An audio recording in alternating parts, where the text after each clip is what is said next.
All right, so you have a very bad audio that you have recorded and you want to enhance it completely for free with an AI tool. I have a suggestion for you. This Adobe Podcast AI is going to help you to enhance your audio. Take a look at the before and the after a speech is enhanced.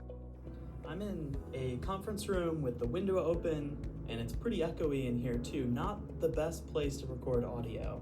This is the before, and let me show you the after. Yet with enhanced speech, all of the background noise and echo is gone.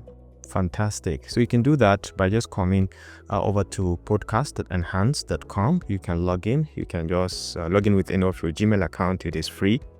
These are just the caveat to this, just these few ones, 30 minutes length of a video. If it is more than 30 minutes, you have to divide it maybe into 15, 20, 25, anyhow you want it. Should not be more than 500 megabyte and more than 1 hour daily. You can use multiple accounts if you're interested. So you can just choose the file from here. Let's say I have this audio. It is very bad, and once you import it, it is going to enhance it pretty fast. Okay, so this is the before.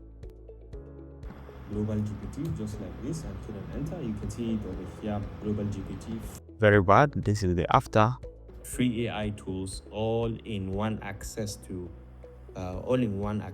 okay, to ChatGPT, Midjourney, you name it. The difference is very clear. So you can just come over here, click on download, and you can go ahead and upload another one. If you find this helpful, please leave a like.